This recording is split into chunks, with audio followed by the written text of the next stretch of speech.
done this Dunning-Kruger effect, which is basically you think you're more qualified than you are to do certain things, and people have then taken that to a whole new level. It's, and I don't want to bash her, because I think it's the soup du jour, but Alexandria Ocasio-Cortez is a prime example. She's elected in Congress. She's now going to have to pass. She's now going to have to pass bills, and then she just threatened to subpoena somebody for making a meme. I mean, I think that's where we're at. You're going to use the full weight of the government and again, stack it's on your prime example. And this is, and I lead into this because with this Mueller investigation and what's going on with Cohen and what's going on with the other ones, there's a lot of this that is politically motivated.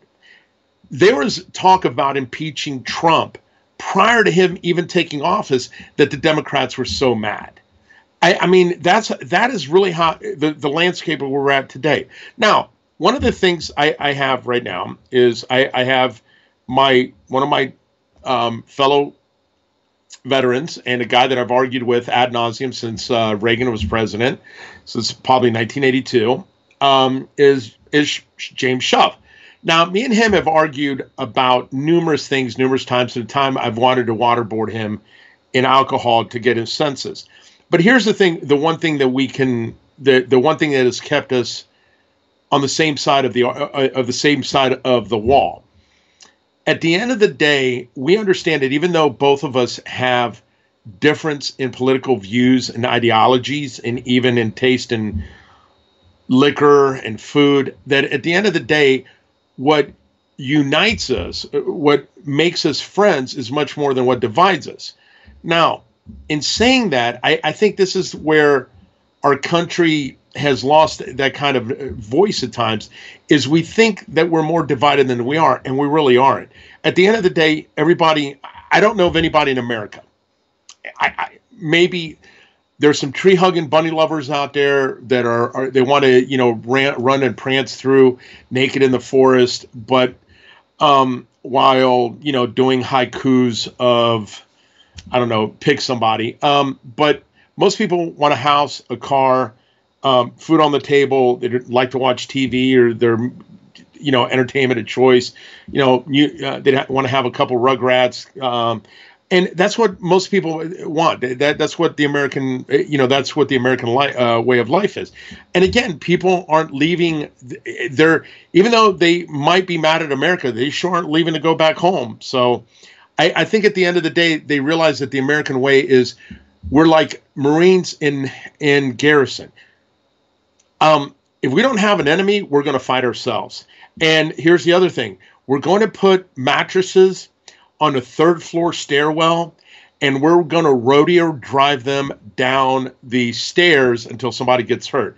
And I think that's some of the conversations we're having today. So, Shuff, let's start on this. I want to give your opinion. I want you to play devil's advocate for me, okay?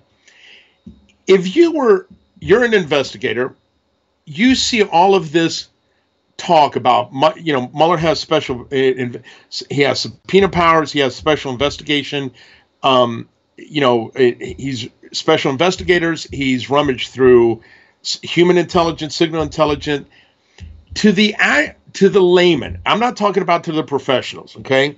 To the guy that's a layman, this looks like impropriety. That Trump had business deals from here. One of the guys, Manafort, took money from the Russians. Cohen did this. Flynn did this. If you have to explain this to somebody that's looking at this and saying this is inappropriate, how would you explain this in such a manner that even, Barney from 3rd Platoon, who's a safety brief, could understand it?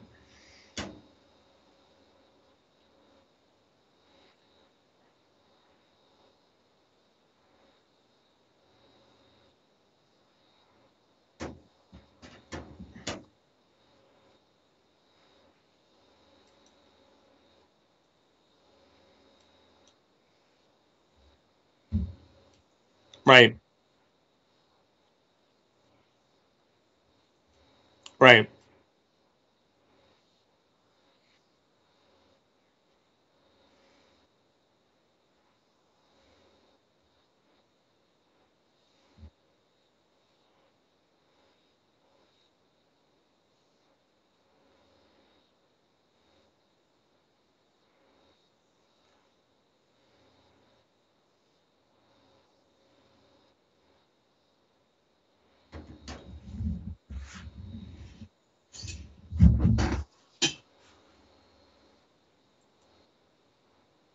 Who's saying they can't hear? Who's saying that they can't hear you? I'm going to put this on your page. So go. Okay, I know why. Now they can hear me. Um, like I said earlier, everybody's saying Marussia, Marussia. Well, that's because of the report. It's redacted. I'm going over this because people on my page couldn't hear me. Um, Now, here's the real deal on this. 7 or 8 times, everything else is redacted, but what they fail to realize is Trump has the ultimate authority to unredact everything. And he's going to do this. And once that happens, then you're going to see the truth of Marussia. But see, Mueller, you got to understand, he's deep state. Well, you know this. Right. I don't want to use swear words, but you know what I'm saying. He's deep state as an MFer. He is as dirty as they come, and so is Rosenstein. So is his pit bull. What's his name? I'm mind dumping right now. It'll come to me. Comey? Are you talking about Comey? Comey's gone. He's irrelevant. It's his pit bull. It'll come to me. Let me keep going with flow of consciousness. So, what I'm seeing is it's all about presentation. But see, Trump's keeping his hand clean at this point. His hand is super clean because he has not unredacted anything except for the CIA JFK stuff, which he promised he would do, and Bush Sr. died. So now all of that's going to become unredacted, because that's the only reason that was redacted, was because Bush Sr. had a hand in that. This all sounds like conspiracy, but it's fact. This is what's going on. So he is such a wild card, like you said earlier. He's a Manhattan Democrat billionaire that had to come in to fix the Republican Party because they had no balls. Comey is always irrelevant, always, because he's thrown out. He's no longer in the loop. Same with other people. Those people that are out of the loop, they're out of the loop. Their security clearances have been pulled. They no longer have the same access except for back channels like anybody else who's worked for the government.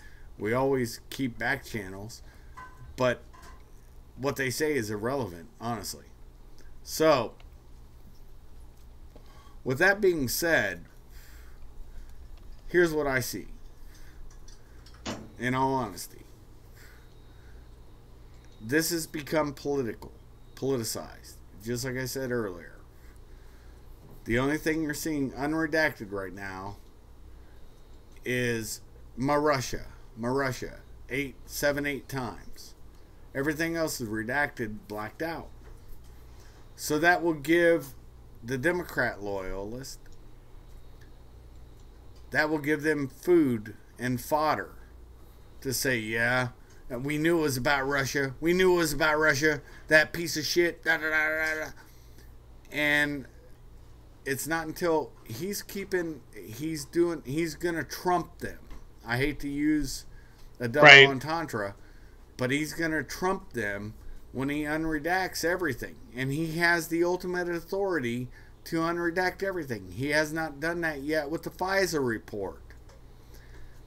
With Whitaker in, right, and let's take a step back, because one thing I want to point out that that during the time of the 2016 election, okay, let's take you had a Democratic president, a Democratic attorney general. Yep, corrupt, all of them.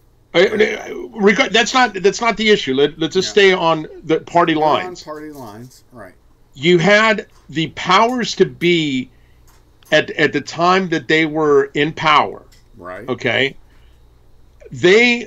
if you're telling me that Obama's FBI, Obama's Attorney General, Obama's the President of the United States that said there was no foreign interference, and they did nothing about it. Here's the thing, and I use this example, and you berated me on this, but I said this as an example because this is my feeling on it. It is the equivalent. No, hold on. We got in this argument, but at the time, Trump hadn't been in office yet. But hear me what I said, and me and you have argued about this ad nauseum a few times. I take the position of this. If you are watching somebody get their ass kicked and you do nothing about it, and you can't then go there later and call them out and say they're a bully if you have the means to step in the fight.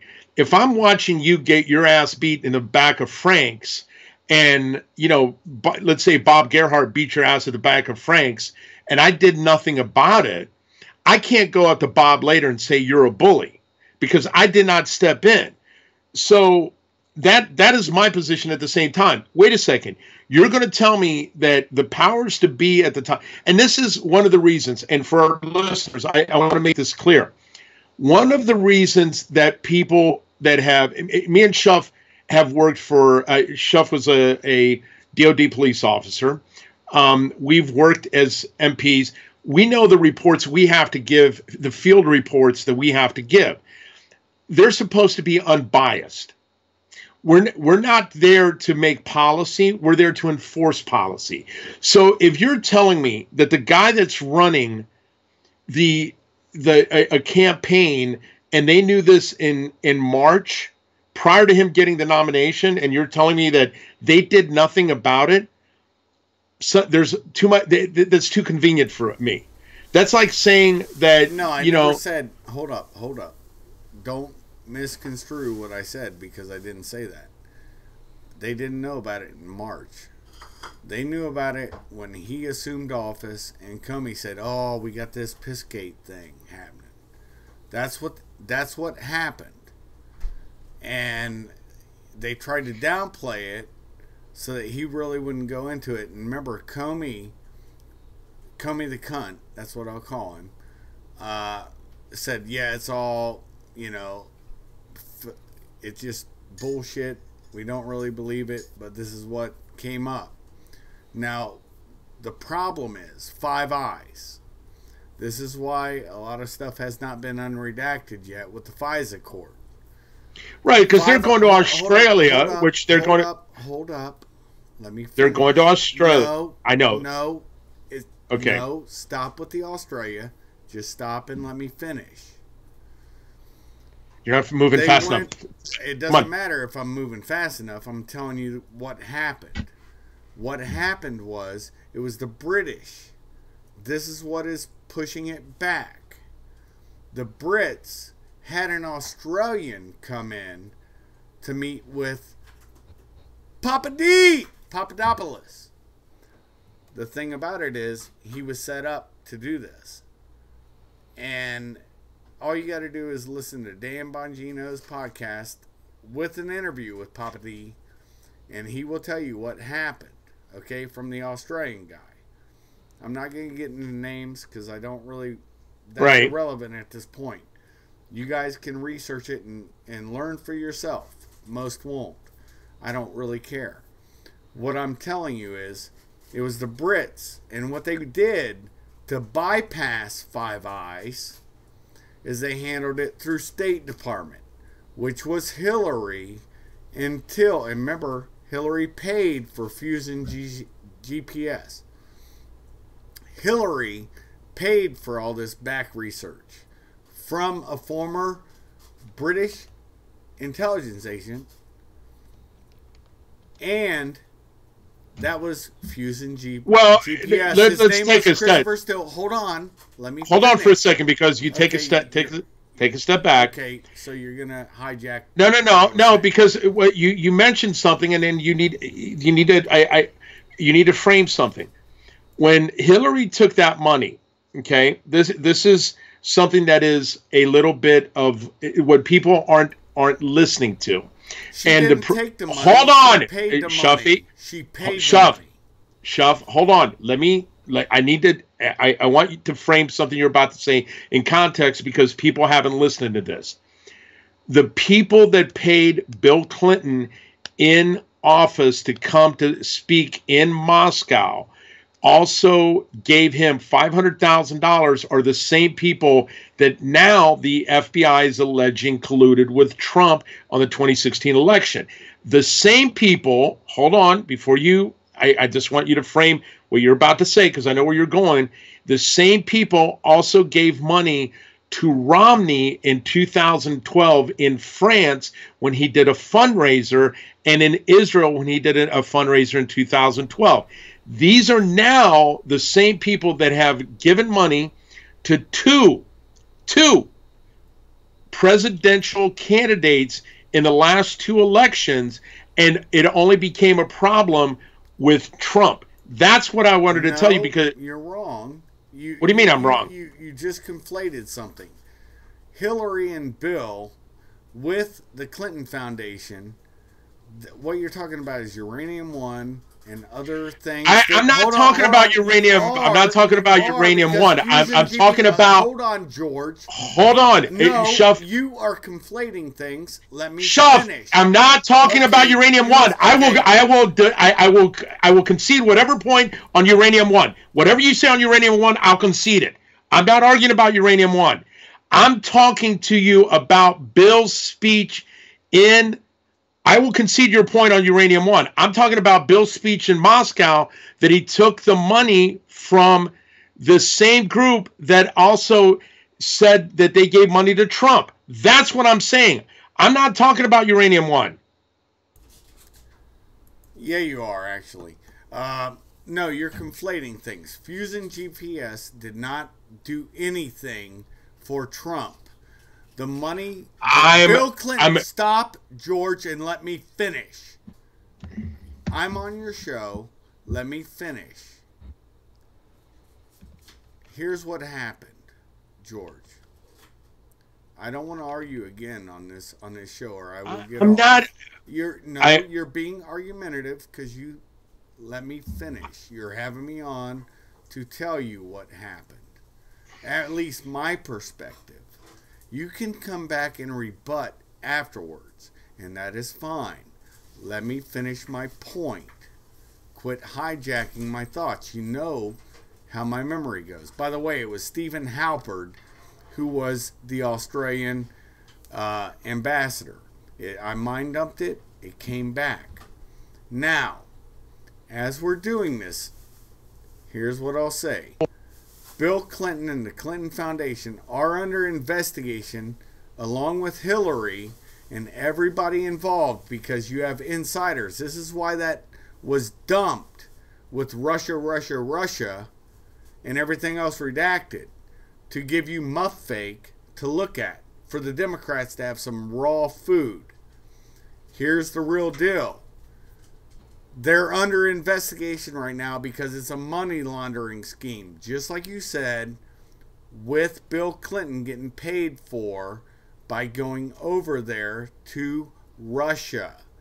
Trump was only looking at, let me finish, was only looking at possibly building some buildings over there. That's all that Cohen knew, because that's what Cohen was going to do. Manafort, all he did was get convicted for lying about something that happened before he was even affiliated with the Trump organization.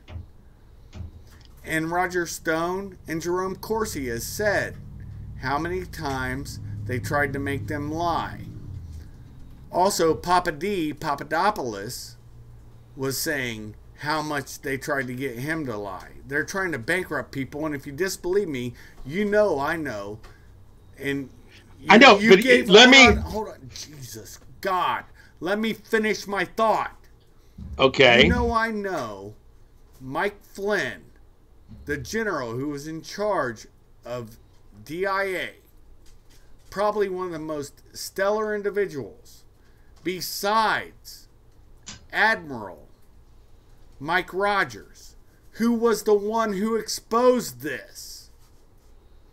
He is the one who actually, from NSA, he was the head of NSA, went and audited it and found out what was going on. You have Samantha Powers, a whole lot of people involved in this, including the unmasker. And Samantha Powers says she didn't authorize it. And that's out of the UN. You guys need to look at this stuff and actually understand where... George, this is convoluted. I'm trying to illustrate nodes so people can draw connections and research it themselves. Now, with that being said, you have Attorney General, and people always forget this, Lynch. When she had that meeting on the tarmac with Clinton, people forget this. They'd already found... No one is forgetting that. No, listen.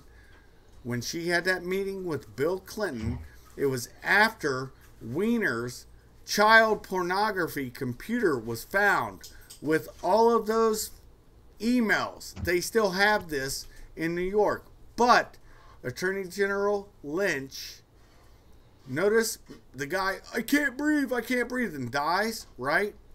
She puts NYCPD under a consent decree almost, right? And grabbed that computer to hide Hillary's crimes. You have to understand, everything you're seeing with what's going on now is to divert attention. That's why I said I'm drawing notes. Now, please say something because, brother, I was just trying to finish a point. Let me finish it. Okay. Fine. Are you? Can I say the path that I was going down?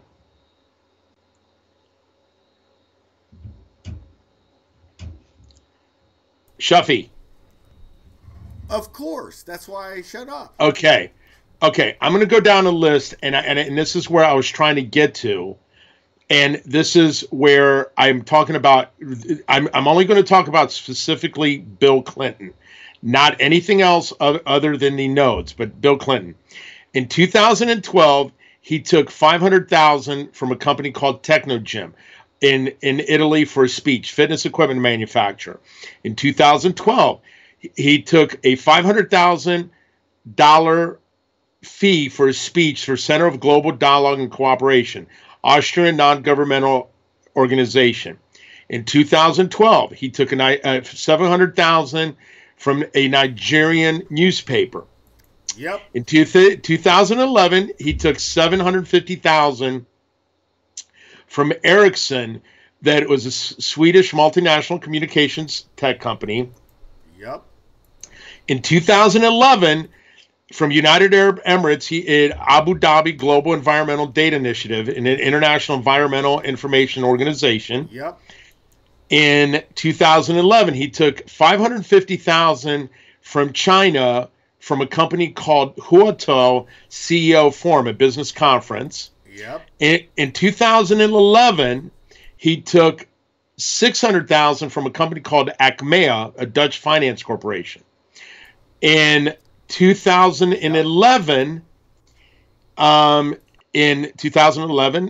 he took from this day, Nigerian newspaper. Now, in 2010, this is the interesting part. He took a company from United Arab Emirates for $500,000 called Novo Nordisk, a Danish pharmaceutical company. The same year, he took $500,000 for a speech from Renaissance Capital, a Russian finance corporation. And so this is speeches that are over 500,000. 13 times Bill Clinton took speeches that fetched 500,000 or more. Thus, the pay-for-play scheme of the Clinton Foundation. Now, let me ask you this. Out of the 13 speeches that he took that got 500,000 or more, how many were not when his wife was Secretary of State? Bruh, she was Secretary of State until... out of the 13, let me ask you a question. Hold on. She was Secretary of State. What? Obama had Kerry for what? The last 3 years of his presidency? Yeah. So you think about that. You gave the dates. People could research this. So I'm not gonna give an arbitrary. I didn't write this stuff down. What you said, but I know most of them were quid pro quo, and that's what the investigation is all about right now. And that's why they're throwing muff fake up. And I don't think you're tracking that. Oh, I am tracking it. I'm just giving you a point. Here's the thing. Out of the 13 times that Bill Clinton got 500,000 or more, 11 of them, 11 happened when she was Secretary of State. Yeah, because they're corrupt as fuck. And you know this all the way back. Hold up. You know this all the way back to Iran-Contra. With the whole, I want to pick on one specific humor me for a second. Okay, humor me. Whatever. Okay, go. Just humor me. In 2010, two things happened within 2 years of each other that I find rather, let's say, coincidence. That Russia gave Facebook, a Russian investment firm, gave Facebook $100 million to value their company at $10 billion. Okay. In 2010, Russia gives a company called Renaissance Capital, gives money to Trump to speak at a conference in Moscow. And guess who is one of their guys? Marios Hadzianakis. Do you find that any bit ironic? Okay? Now, you're telling me that the same guys, two Greek guys, are involved in this, and you're going to tell me, hold on about it. You know how us Greeks sang together. You're going to tell me that the company that gave money to Russia, or the Russian company that gave money to Trump, is the same company that Manafort worked with. And you're telling me that all of a sudden they were dirty when they worked with Manafort, but they were clean when they worked with Clinton? Is that what you're telling me? No, no. Hold on. See where Manafort. Hold on. When they worked with Manafort, who did he work for? Who was Manafort working for? George, you're throwing dates out. We're gonna go on to dates. Now, I understand. Who did Manafort co-partner with during that time? You answer me that. Riddle me that, Batman. Who did Manafort work with? Yeah, Podesta. Yes. Who is involved in who? Whose campaign? Shove, this is where I was trying to get you to. You're just saying it just sounds good when you're saying it. It's Hillary's campaign. It just sounds better when you're saying it. No, it's Hillary's campaign. Now, you know, in 2009, when I went to Iraq during that time, you know human trafficking was going on because I told you, I told DCIS, I told CID, I told AFOSI, I told everybody, you know I'm a whistleblower. And I really, because of, you gave my name out, that's fine. But you know what happened during that time. Human trafficking of Ugandans. It was absolute slavery, right? You know this. Right. So you threw me out there, so let's get honest right now. Obama, Hillary, wait. Hold on. Who was Secretary of State in 2009, bruh? Who was it? Hillary. Now, when did the Clinton Foundation start? You're throwing dates out. When did it start, George? When did it start? The Clinton Foundation, yeah, I think they 2002. Yeah, their little money laundering system. 2002. Yeah. Now, you think about this. All the way back to Mina. Here's the thing, George. You don't want to go all the way back there. But remember, what am I trying to tell you? What do you think I'm trying to tell you, bro? I know, bruh. And that's what irritates me is I know you know this. What am I saying to you? It's how is it the company they gave money to Hillary Podesta with Manafort is clean, but the minute they worked with they had interaction with Trump, they're dirty. They didn't have any interaction with Trump. That's where they're convoluting it. Let me rephrase it because you're stuck on fucking language. How is it the same company they gave money to Podesta, Manafort, and Clinton at that time was clean? But the minute they had, this is the same company now that when they had interactions or supposedly interactions with Trump, they are dirty. See where I'm going? I do, brother. I mean, okay. I don't know why we're arguing. I love you. You know this. Hey, by the way, because everybody knows on my page, everybody takes a big seat on my big orange couch. They drink their tea. They drink their coffee. They have their libation, adult beverage. It matters not. But the thing is, this guy wrote this. It's awesome. Wesley. He's like, orange couch bad. Because, take a seat on my big orange couch, baby. So, yeah, go on and say we're not going to yell at all anymore during this. You're missing the point that I'm trying to say is that the group, they're saying, well, when Clinton took money, when Bill Clinton took money from Russia, it was okay. But when Trump had conversations with Russia, it was bad. That's my issue. That is my whole problem with all of this debate. Because I'm going to tell you this, okay? We had this conversation. I have that same issue, bro. You know this. And I've had this conversation. And I did a show on this, or I did a post a while back, and I said this. In the United States, we have a population of 330 million people. 330 million. Out of those, do you know how many people could theoretically and possibly put together a campaign to run for president of the United States? Less than 600. That's it. 600.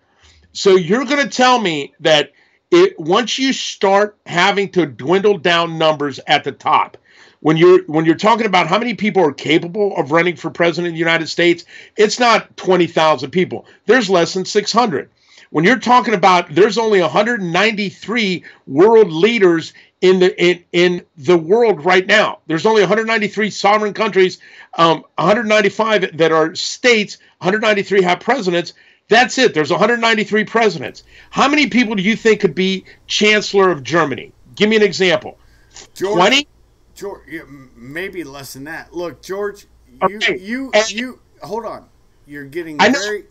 Here's the thing that I'm trying to say, and this is what's important to convey to some of the people that are listening. When you're sitting there talking about interactions, because that's what a collusion is. A collusion is having two people interact to change the outcome of 300 or however many voters there were, 120 million voters. You're sitting there telling me that the scope of how things work at the top, it is infinitesimal small. People have to interact with each other. The president of China has now threatened Canada because they have the CFO of Huawei who does business with Iran, and they're threatening it. So at the top, people are going to interact with each other. They have to because there's not that many people that can. So yeah, the CFO is Huawei, who what you're bringing up, we'll talk about for a second. so people understand what this whole system is.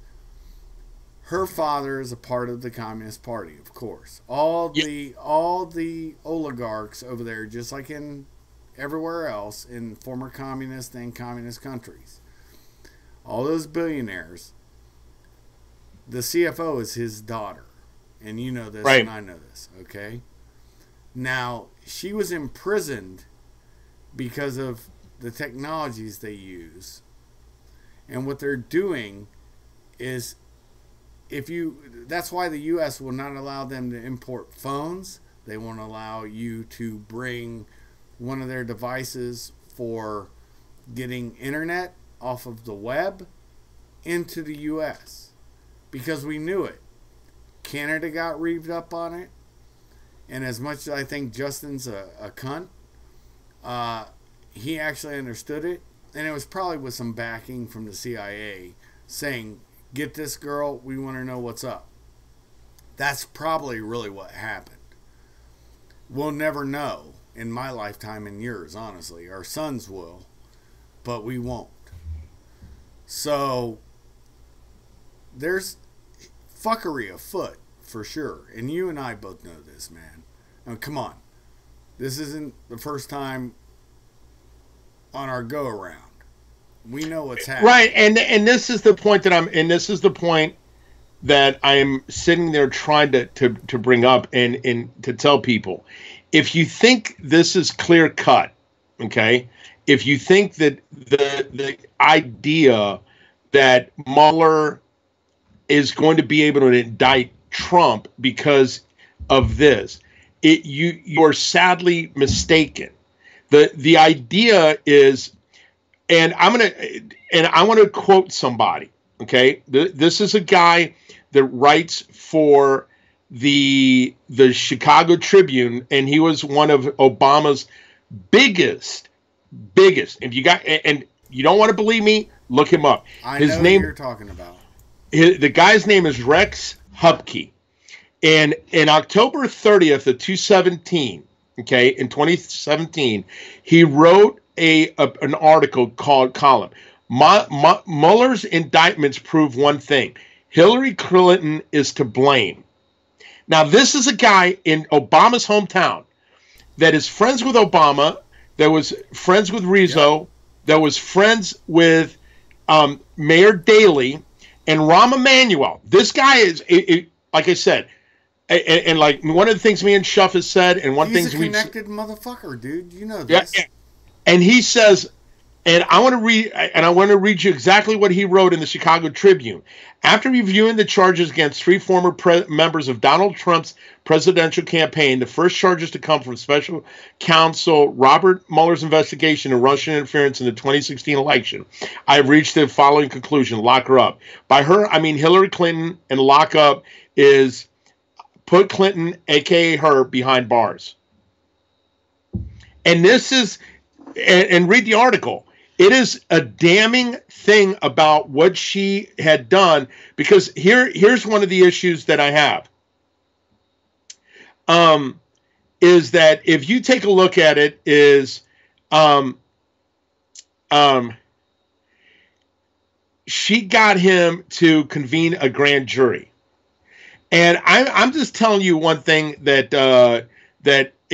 and here the argument is about this is. The article is a little bit, I don't know what you want to call it, damning, but here's the issue: the Mueller investigation and everything that's going on. When people that have actually been involved in, let's say, fieldcraft, there's too much of it that looks clean. And here's one of the things: why hasn't there been? You're absolutely right. And here's one of the things. Why hasn't there been one piece of evidence that that has been accidentally slipped from the Oval Office or from Mueller's camp or something like? Because let me tell you this. Because hold on 1 second. You asked a question, let me answer it. It's okay. Because Mueller's job is to cover up the corruption in the FBI and DOJ. That's period his job. He was assigned by Rosenstein, okay, and Comey. They're bitch boy brothers, okay. Mueller has been corrupt. They give him, he's a former Marine just like you and I. The difference is with him, he knows no honor. He is a political animal. You and I aren't. Do you not understand the difference, brother? I know you do. And I do. That's all I'm saying, brother. I'm saying to you is this. Where with the exception of a couple of incidents that you've had to, that anytime you have to do an investigation, how many times has it been clear cut and that's the one, he did it? Unless you have a confession with a smoking gun, 9 out of 10 times, you have to do your work, and 9 out of 10 times there is always something that there is something back there that you missed. There's always something there, and nothing is clear cut. If you had 1,000, hold on a second, okay, and hear me out on this one, and then you take the floor. You had 1,000 FBI agents at Daley Plaza, and to this fucking day, you can't tell me who the babushka lady is. No, I get what you're saying, bro. No, honestly, if you're an investigator and you're doing your job, and you'll suss it out. Of course, nowadays, nobody wants to do the shoe leather work. Honestly, they just go to the internet. The internet tells the truth, right? Like WikiLeaks and and Wikipedia and also Snopes, right? And we all know they're bullshit Annenberg Foundation stuff. So, and Ford Foundation. This is all the same stuff. It's like the Clinton Foundation. It's money laundering. Just like HSBC. Remember, they had to pay a lot of money because of all the drug money they've laundered. So, but did anybody go to prison? Fuck no. Now, here's the thing.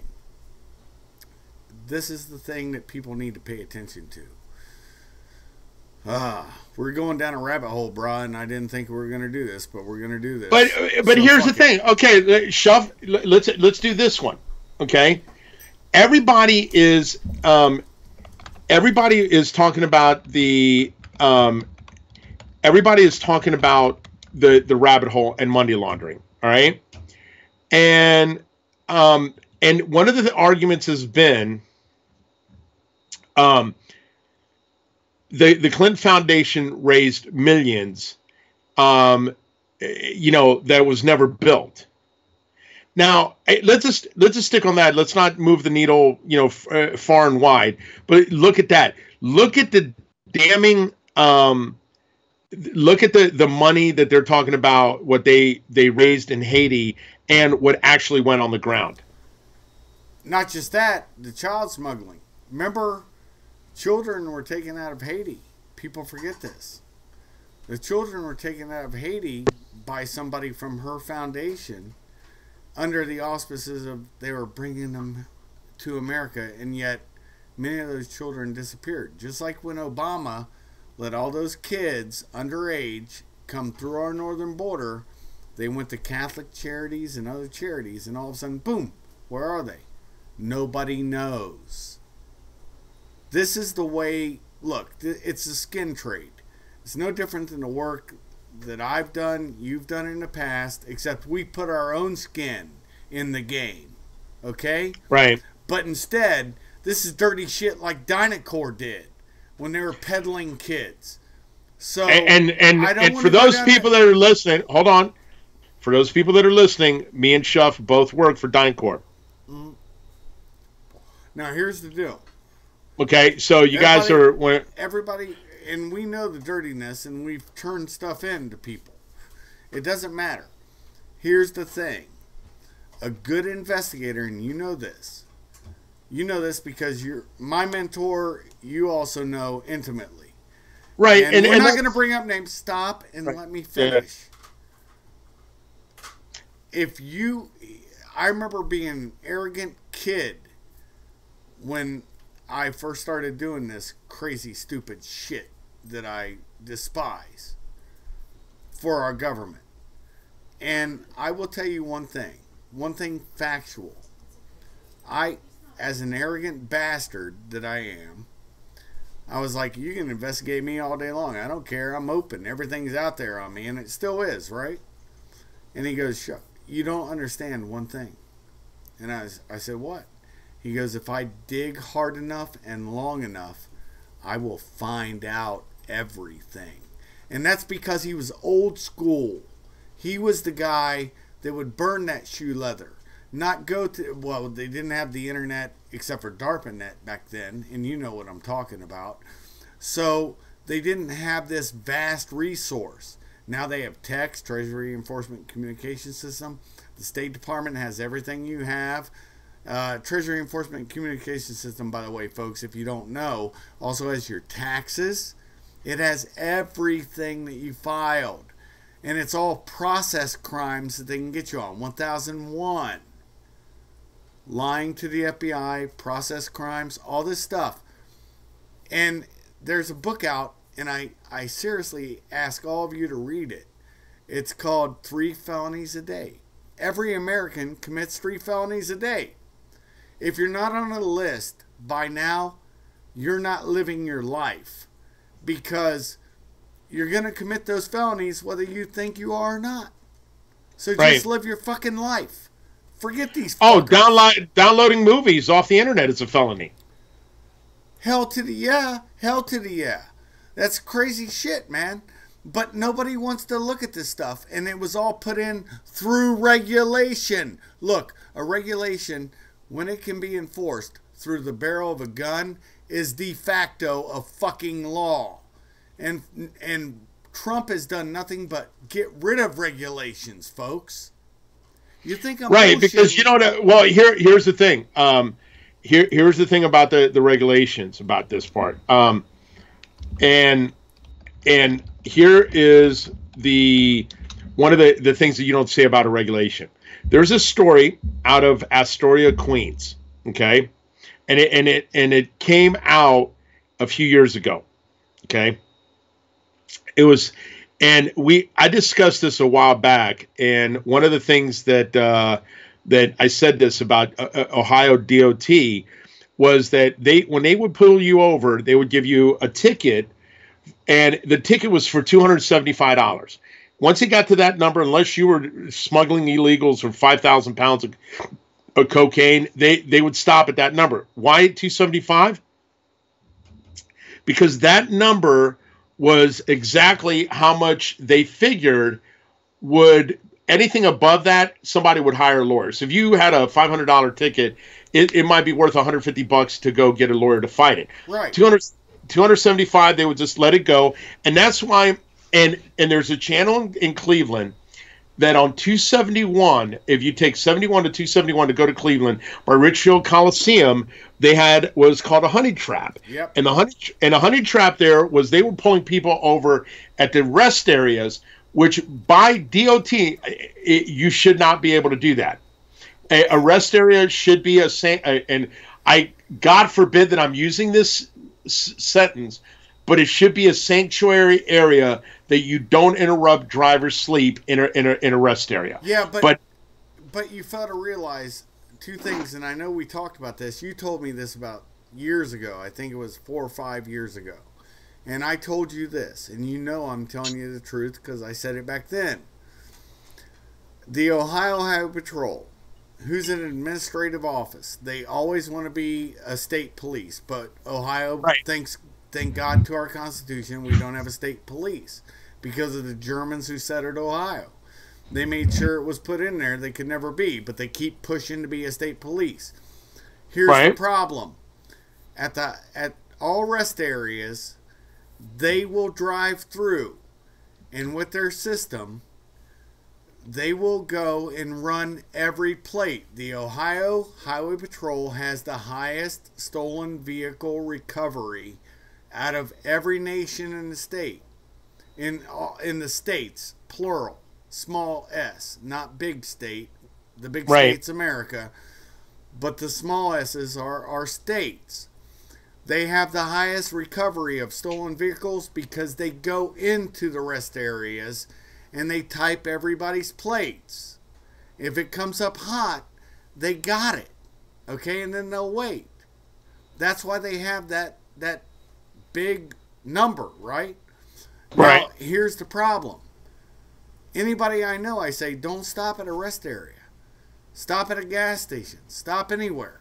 Not on the highways or byways. That's their authority. And it's not because you're hiding something. It's just because you have a right as an American citizen not to be monitored. I'm sure I'm monitored. I'm sure you're monitored. I'm sure everybody in this flipping country, if they've actually spoken their truth and talked real words, are being monitored. And you think Ohio's an anomaly? No, it's happening in all the states. And you were right when you said that. We had that awesome discussion. It was probably, here's the thing, that's why I don't like arguing with you publicly, and because we can do that off air. It's not entertaining. What is entertaining is to tell people real truth, real facts, get it out to them, and make them think and look things up. Because that's the important part. The important part's not what I know. It's not what you know. It's what people can. All we're doing is throwing out the nodes. Look this stuff up. If you think it's bullshit, look it up. Well, I understand it, and that's one of the things that I was trying to bring up is the fact that you had in that I think part of the thing that I'm going to bring on, and I want to bring on, I got Monster is on the line with us too, because he is, dealt with DynCorp in Afghanistan, and I'll give you an example of let him speak. Eldon, Monster, welcome to the show. Thanks for having me. And I know that, you find this entertaining, but talk about, you were in Marja in Afghanistan. Talk about your experiences with DynCorp. All right. So my experience with DynCorp is we had certain missions that involved DynCorp, and it all revolved around the marijuana and the poppy fields over there. And whenever we started asking questions about shit that we should not have been asking questions about, that's when we were being fucking penalized and being scrutinized for the questions that we were asking. Like, why is it we were burning certain fields of marijuana and poppy, but at the same time leaving hundreds of fucking acres of other fields of marijuana and poppy untouched? It's one of those things that didn't make sense. So whenever we asked questions about that, we got this big chastising about stop asking questions. It's about the warlords, bro.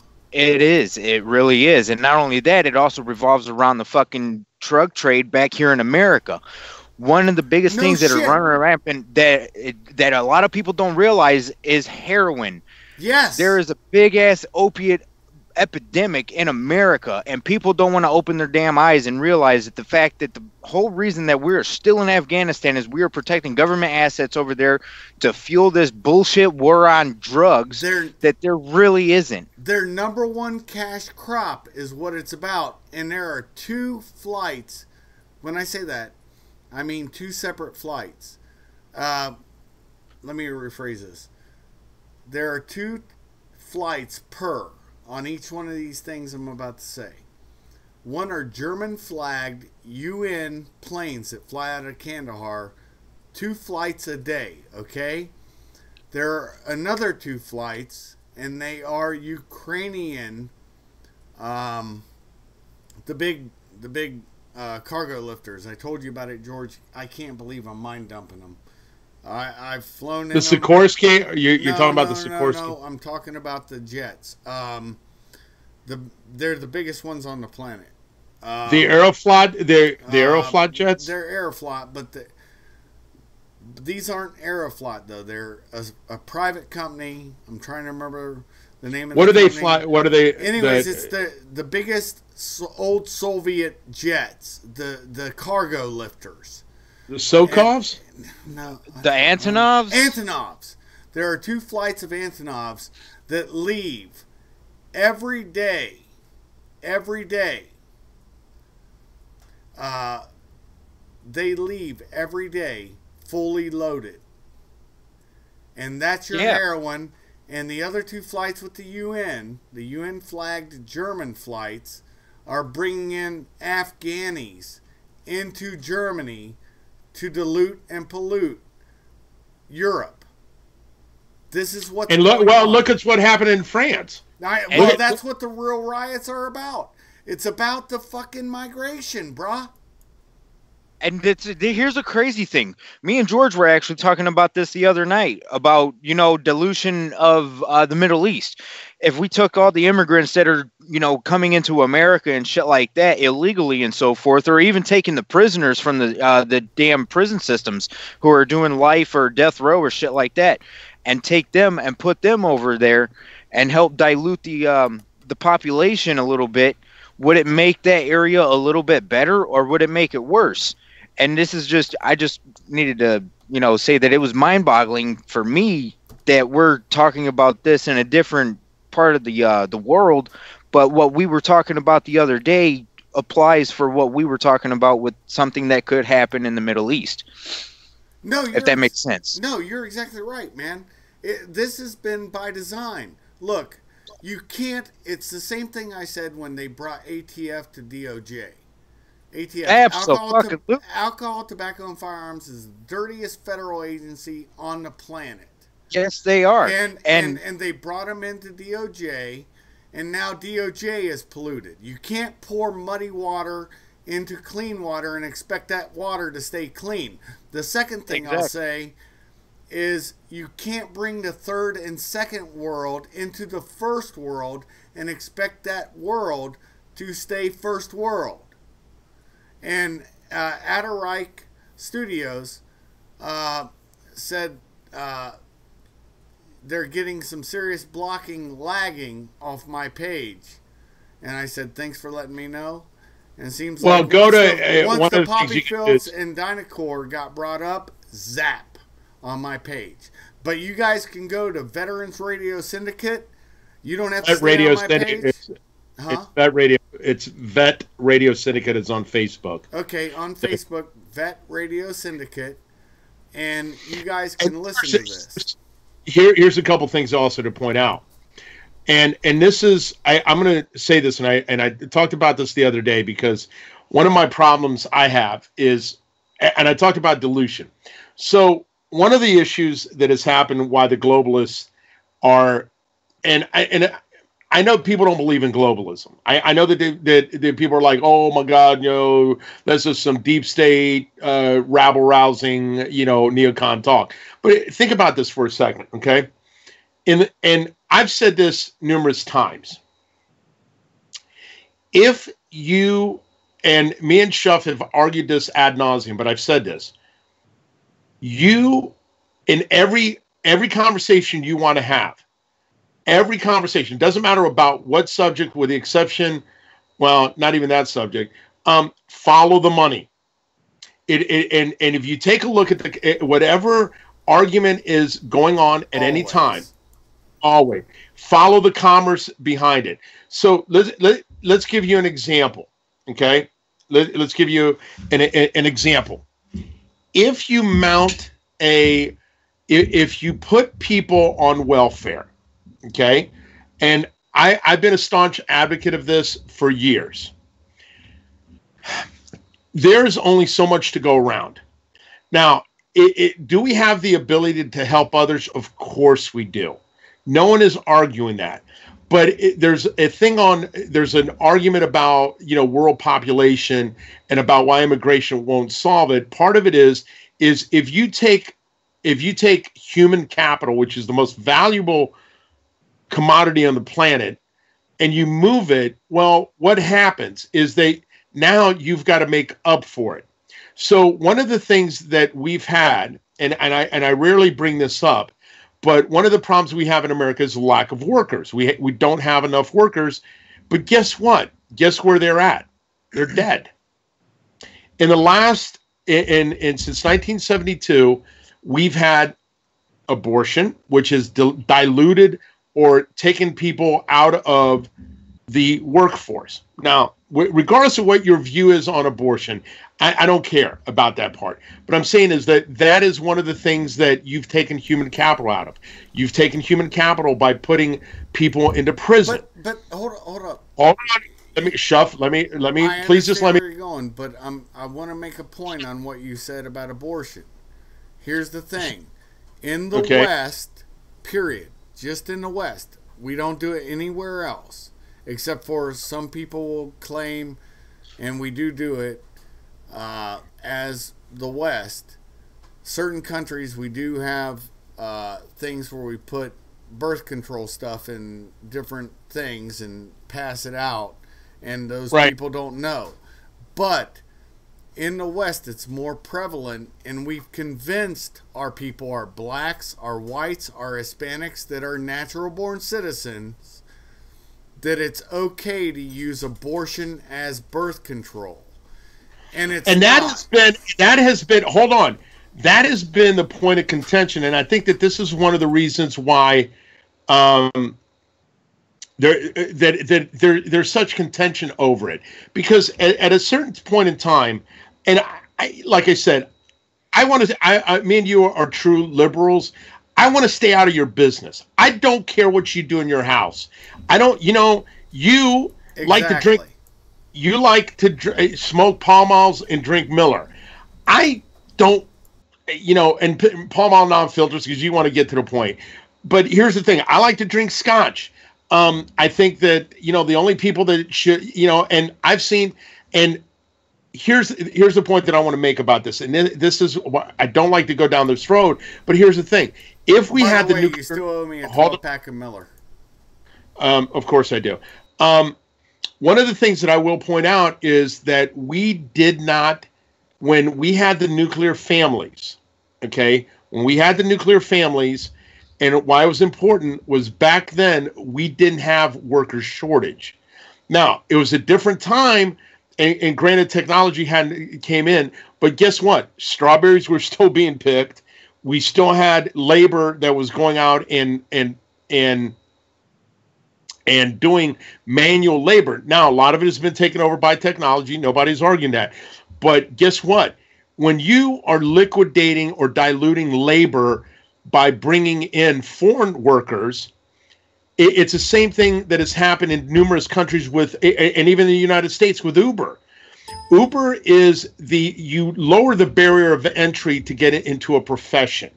So what would happen if, for example, I've argued this, and you guys feel free to chime in. There's a machine.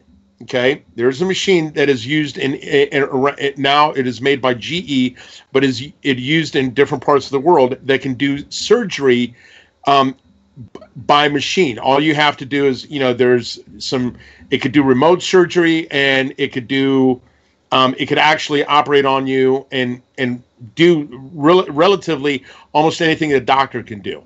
So that machine costs you right around $1 million.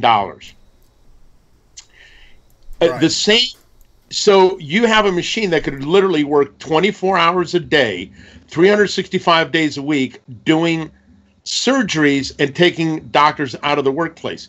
What do you do in a situation like that? Well, that's an interesting concept. Nobody's come up with that. Yeah. The other issue that I have is when you dilute a workforce. And this is business 101. If I have the option to hire a $15 an hour worker or $10 an hour, I'm going to go to the $10 an hour worker. Now, here's the stupidity of the left, where they're stupid, but they don't understand profits in business. If you raise the minimum wage to $15 an hour, let's say you did it in Columbus, Ohio. Guess what? You're going to have people that would actually have skill sets that are going to walk into those jobs and take them from the people that are making, that are the $7 an hour or $8 an hour. Because guess what? They're actually, $15 an hour. Yeah, I'll do that job. Amazon in Groveport can't fill $18 an hour jobs because it's manual work. Well, the problem is when you have the problem is when you have globalism and you start importing people ad nauseum without any prerequisites. There's no exclusion classes. You drive down the cost of labor, right? Yes. But see, hold on. Okay. I'm going to finish, and then you've got the floor there, Boop. One of the things that I've said is that when you don't have exclusion classes, there's no barrier to entry. You bring in, let's say, pick a name. You bring in Tom Brady from Guatemala that is illiterate, can't speak English, can't do any of this, and you bring him into the country. What is his contributing factor? If he's illiterate in Guatemala, or he's illiterate in Honduras, or he's illiterate in Greece, he comes over here, he's not going to be a willing participant in our society. But here's the deal. It's about they know they're. You said the popular vote earlier, right? And the popular vote, guess what? Cali. Look at all the fraud that went on. We talked about this earlier. The fraud that went on in Cali, the fraud that went on down in Arizona, what they tried to do in Texas, and what they did in the fraud that always happens since Al Gore ran down there in Florida. This is what's happening. And these people, they may be illiterate, but people will take them to the polls, and they may not even be legal. But, Mickey Mouse can vote, right? I'm sure my mother and I call him my stepfather, but you know the real deal. He was never my stepfather. They were just common law. And they never voted for a Democrat. But I guess what? Since they passed away in 2006, I'll guarantee you they have voted Democrat every year in the state of Ohio. Because that's how corrupt the election system is. Now, you brought something else up. People don't understand, and I wasn't able to elucidate what I was trying to tell you. In 2010, I worked for USAID, and I also worked for Democracy International.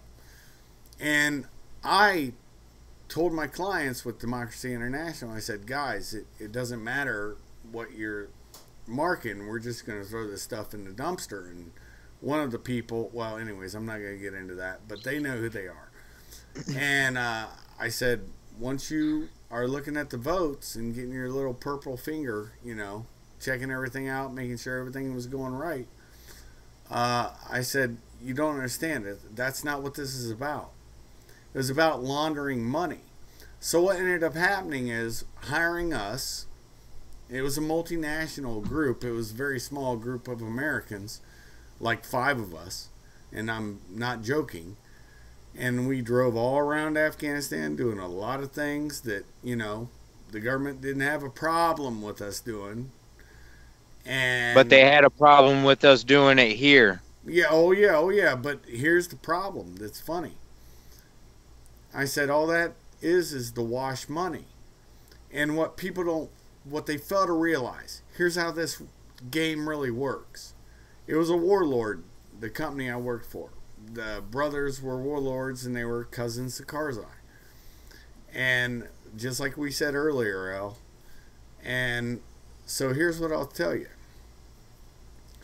It was $600 million worth of money that was laundered. Now you think, okay, $600 million through USAID or Democracy International, whatever. I'm not going to get into specifics, but those two organizations I'll bring up.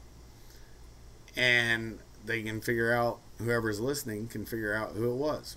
And I know who it was. That means they can put $600 million in a European bank. And then they can actually put another $600 million into an American bank of opium money. And that's $1.2 billion, folks. If you think that we don't do this, hold on. you're absolutely wrong. Where were you when I did my show in Pamribo? Where were you when I did my show? Have no idea, but I wasn't. Okay, I'm gonna stop you right there. Okay, I'm gonna stop you right there. I did a show on this, and people laughed at me. Okay, So there's a bank. Okay, I'm gonna say this because I know that some people think, Shuff, that sometimes we go off the edge. I'm gonna give you a bank, and all you want to do is, if you think, we're making this shit up. There's a bank in Bayonne, New Jersey, called Pamrepo Savings Bank. Okay, they paid a fine. Okay, for money laundering because just they like were laundering. HSBSC. Oh, no. Hold on. I just wanted to give you this one because people think that, oh my God, this just isn't happening. Pamrepo Savings Bank of New Jersey pleaded guilty and was assessed a $5 million civil money penalty for violations of the Bank Secrecy Act. And so here's the thing. Now, you can look this up at the United States Department of Justice website. Okay? Now, they were doing, they did more than 35 million suspicious and financial transactions. Now, why is this important to this conversation? Because if a bank in Bayonne, New Jersey is doing this, which is home to what? Shuff or Eldon, you want to take a guess? You said it was in New Jersey, right? Yeah. What is one of what is a prime community in New Jersey? Come on. You want to take a guess? It's right there. It's escaping me. Tell me. It's one of the brah. No, it's and the Russians. No, more so than that. There's Somalians there. Oh yeah. No, you're talking about. Yeah, I know what you're talking about now. Yeah, no. Okay. That's real deal. I mean, but people and that's the issue that we. So here's one of the things why some of us, and when we talk about people, when we have conversations about why, and I want to go back and circle around to something that me and you have talked about. When people say, why are Trump supporters not ready to, you guys are just sheeple that, Donald Trump is, could shoot somebody on Fifth Avenue. It's not that. It's that people that have done certain things for the, that have been exposed to human signaling, or intelligence signaling. We know what it looks like. And people are saying, well, wait a second. Why aren't you quick to condemn Trump? Well, here's the reason why. We know what things look like. We know exactly where they don't. When 2 and 2 doesn't add up, you can't get me to say 4.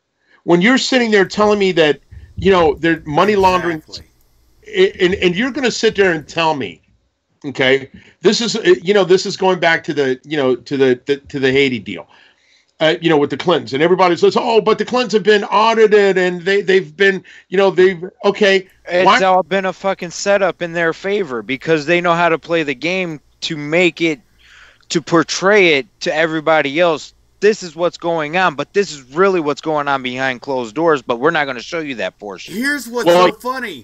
Hold up, George. He just brought something up, and so did you. Let me finish this. It's going to take about 5 seconds. Let me finish. You know who turned the Clintons in for the Clinton Foundation? Their own auditors, Democrats. Turned them in. This is where all this information came from, and they are now knee-deep under investigation, and nobody wants to talk about it. Now I'll shut my mouth. And it goes back to that thing that George was talking about the other night, where certain things happen behind closed doors that others don't need to hear, but there's always somebody in that room that doesn't need to hear it, that hears it. And then whenever they say something about it, they get blown up into this whole conspiracy theory bullshit until the truth finally comes out, whether it be 5 years later, 10 years later, or 65 fucking years later. It was not until the 1980s, the late 80s, Miami Vice was the first television show besides the old Spotlight newspaper that was conspiracy theory that brought up about Vietnam veterans not veterans, deceased people coming back from Vietnam having heroin stuffed in their fucking corpse bodies. Well, hold on. You're talking about the Frank Lucas, but let's take another step back. The government, and two things that happened in the government in the 60s that nobody tells you about. Okay. Now everybody's going to say, "Oh, you're making shit up." How long did it take the United States government? They knew that they used DDT over in Vietnam, and they used Agent Orange. And how long did it take for them to tell the truth about it? About the same time as that Miami Vice episode, the late 80s. Right. Now let's take another issue about. Hold up. There's only a couple articles you can find on this, and I was there. I'm one of the two MPs. My sergeant is the other one that were there at the Jebel incident in the first Gulf War in the Kingdom of Saudi Arabia from a Al Hussein missile that was loaded with nerve agent. And we are the only two military policemen besides three, and one of them, the first leak, came from the British. So when you look it up, the Al Jebel incident, that's what you'll find first. Then the New York Times later talked about it, and another one about a nerve agent missile that I was there, I witnessed it. Well, okay. It blew up. Hold up. Let me finish the story. It blew up in the air. It went like a football, roundy. There was a ship called the Cape Florida. It had a masthead fore and aft. It was a cargo ship loaded with lures. And it hit the jetty. That's what me and my sergeant in separate vehicles went up and were writing our report. And they were getting nerve agent readings. And we were taking a drug called perotestosterone bromide. It was not even sanctioned by the U.S. government. And we had no effects from it because it was nerve agent pre-treatment.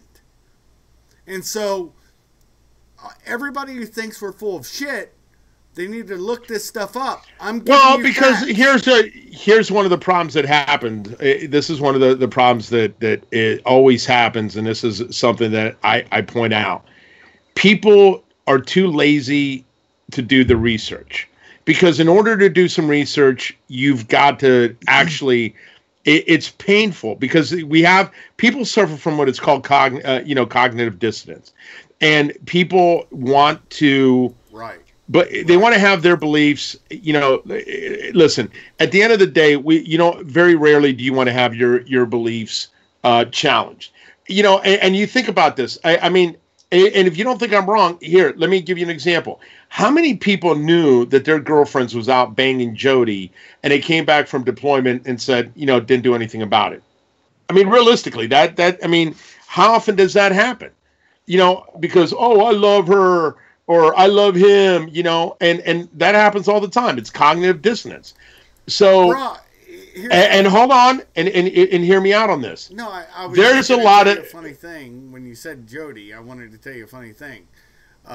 My son, while he was going through boot camp, this one guy is talking about his girlfriend every day. And she comes down for graduation.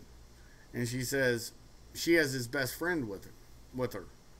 And she's like, hey, I'm banging him. We're not going to be together anymore. And he's like, okay. He just got out of boot camp. He's cocky. He's like, okay, go away from me, bitch. But that's why I'm trying to give some levity to this. Look, we're talking some heavy stuff tonight, and honestly, we need to take it a little lighter. And let's point a couple things out. In it, a lot of the things that happen, right? One of the things, we got a half hour left. We could make be a little bit more levity, but let's talk about some things that a lot of the times people want. When people want to believe something, they also tell others that, that they tell others what they believe, and they get upset when you don't believe them. And I'll say this. Kind of like the farmers in Arkansas that supposedly get abducted by aliens, and they're there like throwing shit fits because nobody believes them. Right. Or, let's give another prime example about language and why language is important, right? Okay. And we can, because I wanted to cover Kevin Hart tonight because I think it's important. Okay. Kevin Hart made the whole tweet was deemed homophobic. And so let's talk about language for a second. Okay. All three of us have been in combat arms, been deployed.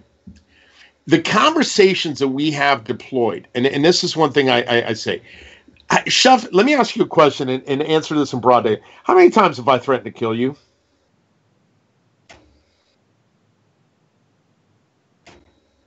Hello? Okay, Eldon, let me ask you this. How many times have I threatened to kill you? In total or this week? Let's give a date range. Let's say in the last, I don't know. How many times? Right. We'll say in the last week then. I will say roughly 5 times. Okay. You posted that stupid ass video of the drunk fat girl in your Uber. What did I say to you? I don't remember. That I was going to shank you, right? Something like that. Okay. Now, if somebody was to eavesdrop on that conversation, okay, and heard it out of like, I'm going to shank you with a K-bar. What would somebody think about that? They would think more than likely that you were serious about it, or to some effect that it wasn't in a joking manner. And it's just like you guys were talking about earlier. It's all about perception. You can say one thing and mean completely opposite, and it all depends on whose ears it falls on. Like whenever we're sitting back joking and talking about butt raping each other or some dumb shit like that, I mean, most people would go, "What the fuck's wrong with you?" But to us, it's just normal banter. Right. And here's one of the things I point out. I want to be able to That's a veteran thing. We can joke around about that, but we all know. Look, and that's the whole funny part. And I'm on a couple watch lists now. It's just the nature of the I have beast. no doubt that all three of us are not on watch lists. And if you're not, then you're doing something fucking wrong. You're not standing up for your country. I'm an American. I practice Americanism. I'm 50 years old, man. 33 years I've been doing this game. And the thing about it that heartens me every fucking day is that I am a devout anti-communist. I've been accused of being a racist, a Nazi, a fascist, everything, since I was a military policeman. Because, of course, a military policeman back in the 80s, we were all fascists. So I just say, okay, I'm a Nazi, I'm a fascist, I'm a racist. Who cares? People who know me know better. And if you don't know me, I don't care. I don't give a fuck what you think about me. And that's the thing that was always America. But instead you get visits. You get people wanting to act like you're something you're not. Well, because and here's one of the things that I point out. Part of the problem that we have today, and a lot of this is, a lot of this is the fact that when you have, the escapism of social media, okay, because look, you can run your mouth recklessly to somebody 1,000 miles away. And you could talk shit. What do you think is going to happen? I mean, do you think somebody's going to drive from here to California to beat somebody up over something? No, it's all cunts. They're all cunts. And as well as I do, we joke around about this, that, and the other, kicking each other's ass. But in all honesty, we all know each other, and we all know that that would be a fight I would buy fucking all those Wolf tickets off of. Me and you even. And you're a big motherfucker. Right. And I would still love that fucking fight. I'd buy all those tickets. But this is what social media has done, is that the social media has done this, and part of the problem has been is that, people don't know what to believe on social media. So, for example, one of the things that we've talked about is one of my friends works for Capital NetJets, Capital Jets here, and works for NetJets. One of the things that they've done, and this isn't something that is right. We spent time with them on the Marine Corps birthday a couple years ago. It was a great time, by the way. We had an awesome time. But here's one of the things that they pointed out. One of the things that they had was they had people renting airplanes to take pictures on Instagram.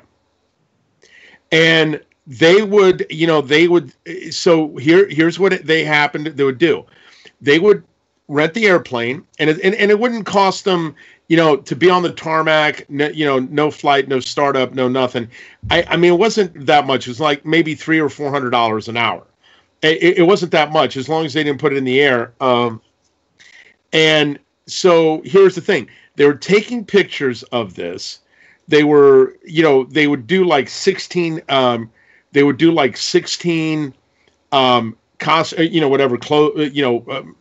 wardrobe changes. They then would, change the light, change the filter, and they would keep these photos for down the road in order to, post on Instagram or social media that they were renting a private jet. And so in doing that, what you see on social media, and a lot of times, whether it be on Facebook or whatever, what other platform you're on, Instagram, Twitter, you're only seeing the highlights of something. You're not seeing you're not seeing the whole story. You're only seeing a snippet of something. And I think that that's one of the problems that we have today, is that people are only looking at the highlights of something, and not the depth, not the substance. That's something we talked about a long time ago. Look, I have a minimum of 2 years. I'll post any real pictures of something I've done. I may throw a couple fake pictures up that maybe coincide with what I've done, but in all actuality, most of those pictures I just delete. Because there's an adage in the PHU, the Pipe Hitters Union, the real one, not the clothing line. The people that do what we do, brah. And you're a member too, a full-fledged member. And it's not something we pay a dues for. Our dues were paid because we know people. We do things. We have our own little fucking circles nobody else knows about. The Dogs of War, that song by Pink Floyd spells everything out on what we do. Real what we do, okay? And the interesting thing to me is that people will get this sticky, wet, masturbational fantasy of everything, and they have this fucking, I don't know what it is, a mystique of contractors. Although, there's a difference between contractors and mercenaries, so we're not going to get into that. But it blows me away that people will be like, oh, cool picture, da-da-da-da. And it's like, cool, man. Well, that's the thing. That's the thing. What did I tell you nowadays? Hey, what did I tell you the other night? When we had this talk, what did I say to you, Eldon? about, when you look at a picture of something and guys have, 42 mags on, and, that they don't know what it looks like. It's supposed to look like. It ain't exactly. Real. It look like a bag of ass, and they don't know that is going to be a hindrance in a firefight because you have limited maneuverability. Granted, yeah, you have an assload of bullets for whenever you're wanting to throw fucking hellfire down the damn range, but at what cost? Because the thing is, whenever you have that much ammo on you, especially if you have it all in the damn front of you, say you catch a bullet or two to the fucking front, that is going to end up setting off a chain reaction to those mags. A lot of people don't realize it, but I'm sure we can all agree that if you have one bullet going off, it's going to end up setting off another bullet that's probably right next to the damn thing, and it doesn't exactly have to be on top or below it. It can be right next to it, and it's still going to set it off, and the possibility. Well, and here's the thing that I all of us have been in combat deployments, right? Absolutely. Have you ever? I've never carried over 10 magazines, or I've carried. Well, I say that back. I've carried a saw. I carried 3 drums. I carried an M16. I had maybe 10, 11 magazines, and even then I was like, please, somebody fucking shoot at me so I can drop some mags. Please. Drop some weight. And you're exactly right. Look, yeah, we all jock up. This is what us veterans do and what we do for a living. We all jock up. We all, we have our little, bang, bang. Yeah, we're all good, But the reality is something far different. If I get into a firefight and I have to use, it's jocking up's not fag stuff. Cold Warrior on my page asked that. Are we getting back to fag stuff? No, it's not. Jock up means you got your plates on, you got your belt on, you're doing you're doing what you're supposed to be doing. What I'm talking about is you're carrying if I get into a firefight and I need more than 5 mags or 6 mags of AR, let's say I'm using that, or AK, and I don't rock and roll. I do well-aimed shots with both of those platforms. And I got 3 extra mags of a Glock or whatever pistol it is. If it's more than that, then shit just got real fast. And as a Vietnam veteran, Marine Sergeant Major, who he actually won the Medal of Honor, and he was our Provost Sergeant, and his last name was Wilson, Master Gunnery Sergeant Wilson.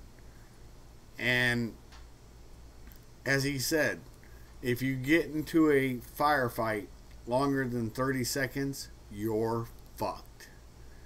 And look him up. Doubt me? Well, if you're in a firefight longer than 30 seconds, you're in an ambush, not a firefight. Yep.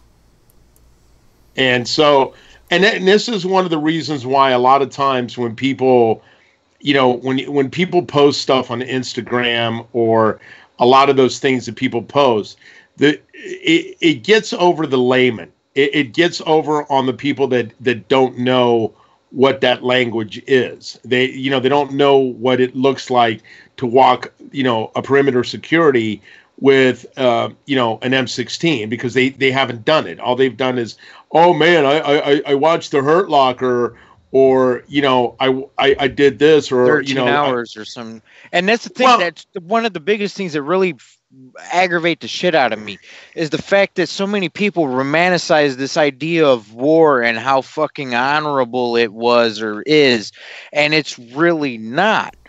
No, it's not. And here's the thing. You know what?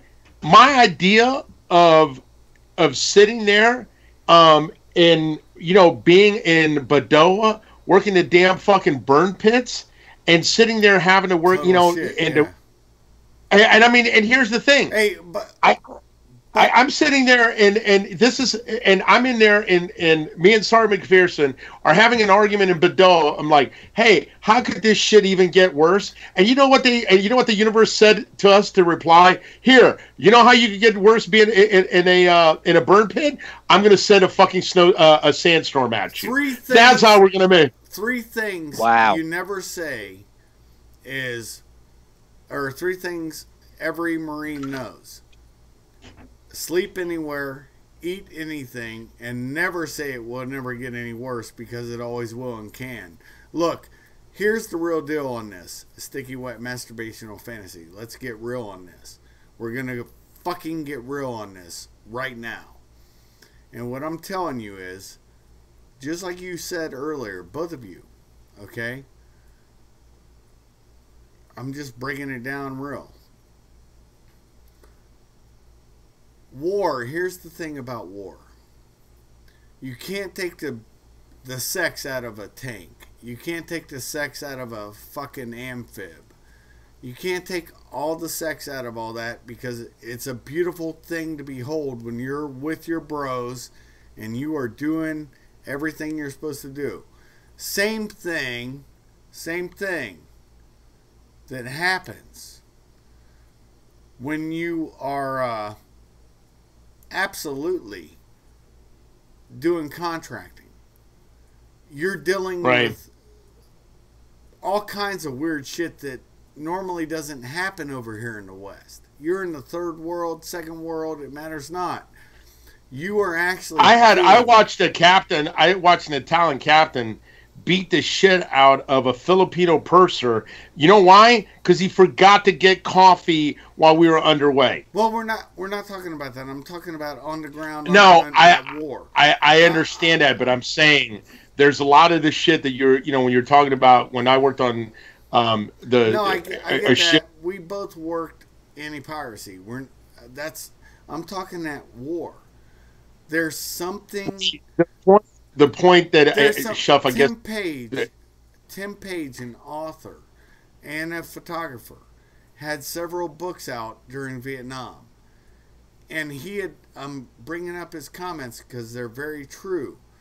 War ceases to become a thing; it becomes an addiction, and you get very comfortable in it if you've done it more than once, and that's problematic for people like me and you and maybe El. I don't know his experiences. Well, he was in Majra in Afghanistan for 2 tours, so he's been over there, and he's a good kid.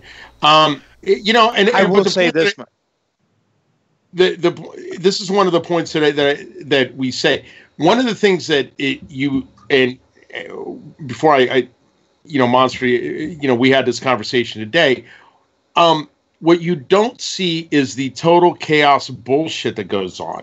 You don't, and Monster was sitting there talking about they built a shopping market, and the Taliban came in, a bazaar, whatever you want to call it, a bazaar, and then they came in and the Taliban destroyed it. And that's the shit that you don't see in movies. That's the bullshit. You don't see. You don't see. You're exactly right. You don't see the times that you're bored as fuck. You're sitting there on you're doing one of the things that I was telling Monster you're about. 99.9% of the time, and that point. Absolutely, and you only have 3 things to cure that boredom. You have the gym. You can do movies if you have a fucking laptop. I mean, I don't know how it works. About movies? And he's talking my generation fucking warfare. I know. I do the same thing. At the gym, you got your laptop to watch movies and porn on, and you got the fucking Jack Shack to go whack your. Yeah. And that's what you do to cure your fucking boredom. There you go. Other than that, if the fucking MWR wasn't in River City every fucking day, then you could possibly go call home for about 5 minutes before the next guy was on the phone with his wife or his girlfriend or fucking gay lover beating it off. And then you got to sit down and some other dude splooge to fucking call home. And you're like, what the fuck, man? But that's the shit that nobody talks about. Let me tell you this. Let me tell you this. When I was in Somalia, one of the things they had, and this is one of the times that the universe just looks up to you and says, fuck you. There's a Somalian I'm on a Humvee on top. I'm on a 50 cal, and I see this Somalian midget. Why? And I'm looking at this, and the guy's in front, not that far downrange, and I see this little kufi. They wear the the little hats on top, and I see this hat and it's like, this doesn't look right, but it's a Somalian midget walking through, the perimeter that we had. And I'm thinking, I'm on a 50, and I'm saying, even if I shot him, how much more of a punishment could it be? But you're a fucking midget in Somalia. No, need to, George. George. Hold on. That's God's just saying, no, I hate you. No, I hate you especially. George, you need to speak about the Somalian that did the spastic action running left and right. No, he dropped his firearm. Tell this story because folks need to see how retarded and ridiculous combat can get. Please do this because nobody's ever heard this story but I. And we are you talking about the guy that just starts running? Yeah, just spurts out. Yeah. Okay, so there's this guy that is Somali, and there's a firefight going on between two sides of the road. Okay, and this guy I don't know if he was like Mr. Magoo or whatever, and it's like the movie that came out, Jewel of the Nile. But there's a firefight going on between two sections, and they're just shooting at each other. This guy runs in between both of the firefights, and he's fucking skipping. He's not running. He's skipping. He's like, da da da da da da da. And he runs in between these guys shooting at each other, and no one fucking hits him. And I'm like, oh my God. And we're not allowed to shoot. That's true. We can't shoot. We're not allowed to shoot anybody. It's the guys from it's one group is shooting at another group, and the Somalian is literally skipping in between both of them, running to I don't know if he was running for cover. I don't know but he's skipping while these guys are both putting rounds down range, and no one hits his ass. Yeah. Oh my God. I was like, this is like the Jewel of the Nile when he walks on stage and there's fire going all around him and he's going, no, no. And this guy literally gets through I don't know what he wanted to do. I mean, but he walks through the firefight and he's unscathed. He literally, I mean, he's like, Georgios. I'm like, I can't even, and there are people that have seen this and I'm going, you can't explain it. Yeah. And it's not like the Somalians are one of the things that was prevalent in Somalia. Tells this story better than I could, and that's why I had him tell it because it's a fact. It happened, and it is. And you can tell and you could tell who and let me tell you, you know how you could tell the heroin dealers, the guys who were moving heroin in Somalia, they had the AK-74s. That's what they were carrying. So you could tell who the guys that were moving, there were the drug dealers. They had AK-74s. They were the players, yeah. They were the player on player, pimp to pimp. Here's your heroin. Don't be a gimp. And and the guy's just like traipsing along, like do do do do do. And I'm thinking, this is the shit that you can't explain to people. And all we're sitting there, me and Sergeant Mac are sitting there watching this shit, and we're going, what in the ever-loving fuck is this? I mean, and here's the thing. You cannot explain this to people that have never dealt with it. It's like the guy that sat there and was explaining to me they were in Guantanamo, and they would literally slingshot packs of Marlboro Red 100s into the minefield in between the Cubans and the Americans, and they would watch the Cubans run out through the minefield to grab these pack of smokes, and they will literally diagram their steps. And they're like, unless you've actually been somewhere where you're like, yeah, I can see them doing that, you would never understand it. And it's the same thing with Eldon is sitting there going with the kids and some of the stupid shit they did. Until you've seen that language, until you've seen the absurdity of war. It's not exactly a language. It's just what you said. It's the absurdity of war. It's something that nobody understands except for veterans. And that's why we're not elite. We're not anything special, but we've seen something that most people will never experience. And it's horrible. But it's my addiction. But it's my addiction. I always go to war. And that's what look, you know this, Georgios. You know this. In 2013, 2014, I can't remember the exact time, I told you what would happen in Europe. And you're seeing it in France, and it's spilling over into other European nations. And it isn't about anything other than immigration. It's not about the taxes. And here's and I want to finish on this. This is how absurd the people have made this. They're saying that the people, the left, is saying that the yellow shirts in France are on the left. I don't see how that is. No. Here's the weird thing. It is. There is a dichotomy because of, look, you have no-go zones in Europe, which we don't have here yet.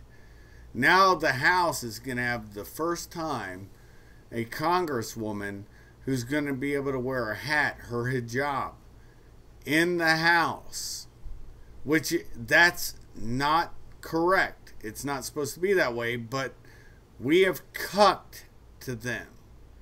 Cucking, if you want to know what it is, look it up on porn and you'll see. It's where a man or a woman lets their spouse fuck somebody else. In front of them. In front of them, exactly. And or basically Friday night at the barracks. Yeah. The West has allowed... Or in my case, meatloaf. The West has allowed... The West has allowed this to happen. And nobody wants to take responsibility. They do not want to understand what's going on. Of course not, because it's easier to be stupid. Well, not stupid. It's easier to be ignorant in a world of bliss than it is to be knowledgeable in a world of fucking truth. Right. And with that, I mean, and I think that in a world of shit, honestly. And exactly, because most people don't want to see the truth for what it is. They want to live in their bubble of fucking, Alice in Wonderland, because it's easier that way. Where whenever they do have to face the cold hard truth of the reality of the situations they're in, then they end up having to do something about it, which is basically what France is doing right now. Whereas, we have it in a way here, but not very many people want to admit the fact that there is a legit problem. That's one of the biggest reasons why I hope that a lot of people open their eyes to the bullshit that our government is doing to us nationally, not just individually, but as a whole. And it's going to sound really conspiracy theorist like, but no, it's I am hoping like hell that there is another civil war, just for the simple fact we need to flush the shit out of the government that it is today. Yeah, no, you're right, dude. Well, and let me tell you how absurd. Hold on 1 sec. You and I probably do not agree on politics. I don't know if we do or not. It doesn't matter to me. I've never heard in my youth, and neither did Georgios, somebody say that person's a Republican. Don't talk to him. That person is a Democrat. Don't talk to him. Never heard that. Guy's and guess what else we never heard 30 years when we were at the West Side? Nobody talked about religion. No. No one spoke about religion. No one spoke about whether you're a Democrat. No one even. And here's one of the other issues. We grew up in the West Side of Columbus, which is relatively blue collar, right down the street from Westinghouse and GE, and the old General Motors. Yeah. No one talked about that. Here's again. This is we're running late, so we got to wrap it up. All right. But in the latest shit that the left believes in, I'll listen. Hold on, I want you to get your final thoughts. Bloomberg says France to probe possible Russian influence on Yellow Vest riots. Jesus Christ! What are the Russians not involved in? I mean, this is what we find comical. You know, the people of France who started revolutions. The EU has already sent troops in because the police, the fire, and the ambulance service has joined in on these protests. This is a fact. Right. And they know Macron has sub 20% approval. He is a globalist. It's problematic, Goy. So that's all I'll say is my final statement, and I'm going to bounce. I'm not going to bounce. I'll listen. I'm not going to say another word. On my page, on this page that I use, all lowercase, sword point, and the numeral 9. And Georgios has been on my page. He's also on my other page, and I may put that out there another time to people who I want to see it. But this one is just nothing more than interviews. Georgios and I told you all what will happen from the Las Vegas shooting. It's not because we're neophytes or we don't know what's happening, but we've been proven right 100%.